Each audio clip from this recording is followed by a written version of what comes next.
Thank you very much. And as the chairman of the House Committee on Veterans Affairs, I rise in support of the Senate amendment to H.R. 1627.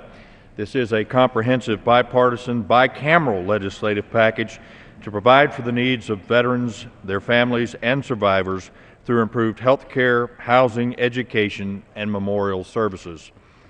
In addition, the Senate amendment to H.R. 1627 would improve the accountability and transparency of the Department of Veterans Affairs, ensuring that VA is responsible to those it serves, our American veterans. As the title of this bill implies, this legislation would authorize VA health care services for veterans and their families for certain illnesses that manifested as a result of exposure to water contamination at Camp Lejeune, North Carolina, during a 30-year span that ended in 1987. I want to specifically acknowledge the efforts of retired Marine Master Sergeant Jerry Ensminger, whose dogged efforts to seek answers from the government and justice for the victims of the water contamination inspired this bill.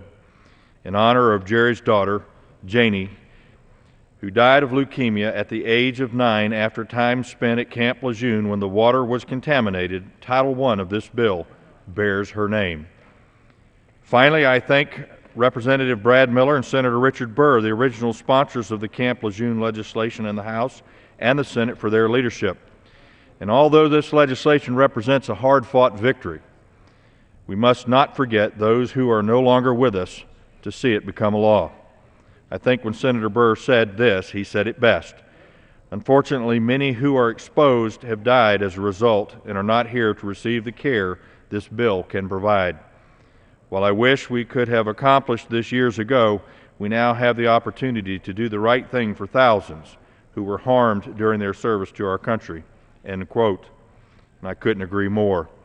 In addition to the veterans of Camp Lejeune, Section 106 of this bill contains legislation that Chairwoman of the Subcommittee on Health, Ms. Buerkle, introduced, H.R. 2074, the Veteran Sexual Assault Prevention Act.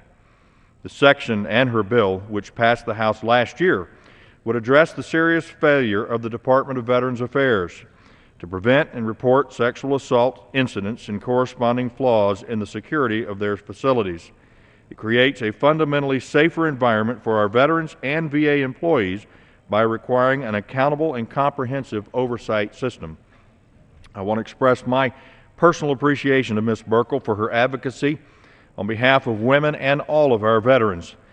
In just 2 short years, she has proven herself to be a committed and strong voice for service members and veterans, not only in the state of New York, but across this country. Her considerable expertise as a nurse, a lawyer, and mother of 6 was the reason I chose her to be the chairwoman of the Subcommittee on Health.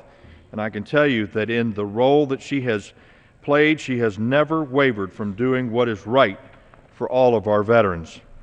The bill also includes several worthy legislative proposals to improve health care services brought forth from our members on both sides of the aisles and in both chambers, the House and in the Senate.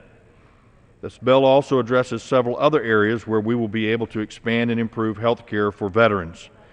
It would allow for greater flexibility in VA payments to state veteran homes, break down barriers to care for veterans with traumatic brain injury, clarify the access rights of service dogs on VA property, and improve care for rural, elderly, and homeless veterans. This bill also addresses several important matters related to veterans' housing. Because many of our returning wounded warriors need assistance modifying their residences to meet their needs, this bill would reauthorize and expand several provisions relating to the Specially Adaptive Housing Grant Program. These grants provide funding to eligible disabled veterans and service members to adapt homes that they own or homes that they are currently living in to meet their daily needs. Adaptations can include grab bars in bathrooms, widening doorways for wheelchairs, or constructing a wheelchair ramp. Now, these grants are imperative to affording veterans the level of independent living that they were accustomed to prior to their injury and that they may not be able to otherwise enjoy. As many of us are aware, far too many of our veterans have found themselves on hard times and are homeless and are at risk for homelessness. To combat this problem, this bill would authorize funding for additional housing options for homeless veterans to help them gain stability and obtain access to other treatment that services that they may need from VA. The next area of the bill would be in addressing education. We all know that we have provided a very generous benefit to the veterans in the post-9/11 GI Bill.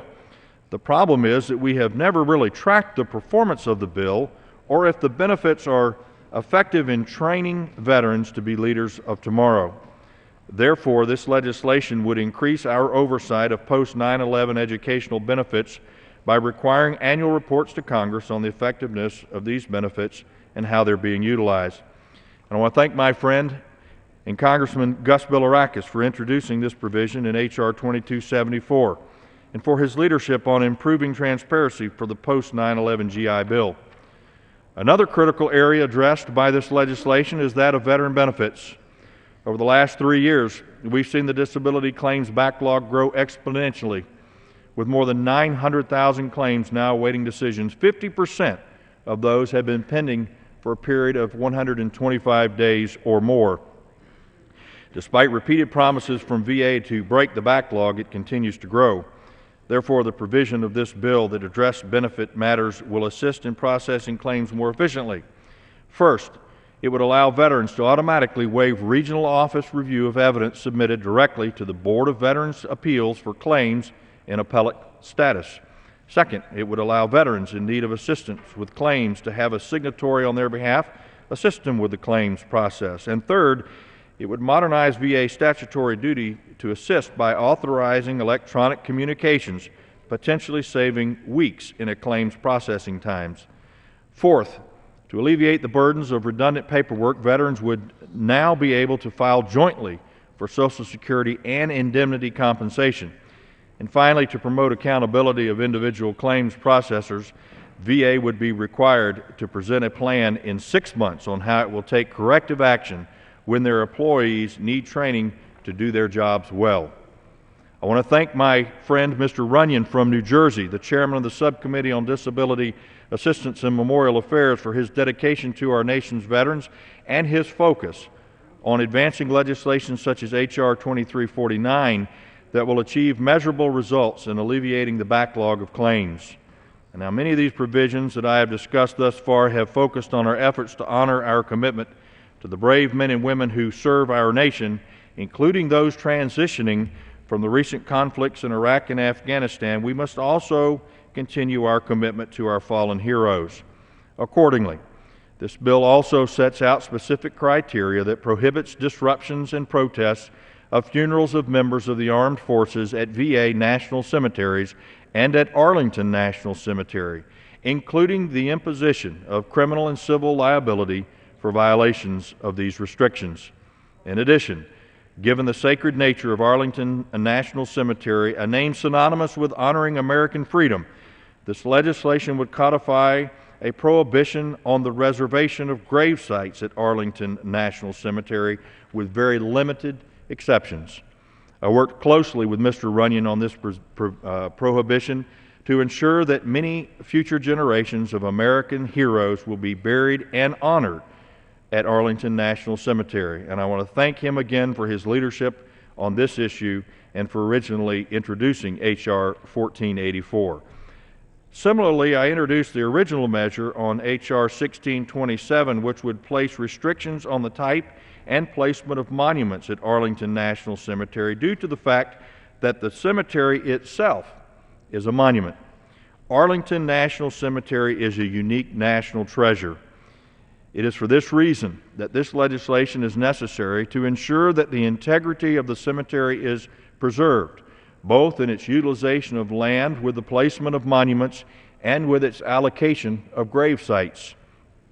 Finally, this comprehensive package also contains several miscellaneous provisions affecting our nation's veterans.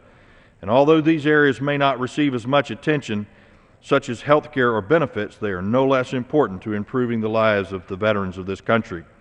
I want to thank the ranking member, Mr. Filner, as well as the chairman and ranking member of the Senate Committee on Veterans Affairs, Senator Murray and Senator Burr, for their insight and cooperation on advancing this bill, this compromised bill today. So I want to reiterate that this bill is paid for both in its mandatory and discretionary costs via offsets that have been used many times by this committee and historically has been supported by both sides of the aisle. And finally, Mr. Speaker, I ask unanimous consent to insert a joint explanatory statement for the Honoring America's Veterans in Caring for Camp Lejeune Families Act of 2012 into the record, as well as a floor colloquy between myself and the gentleman from Maine, Mr. Michaud. Objection. I appreciate that, Mr. Speaker, and once again I thank all the members of the committee, the staff of the House and the Senate on Veterans Affairs for their work on this bill, and I urge all members to support Senate Amendment to H.R. 1627. With that, I reserve the balance of my time.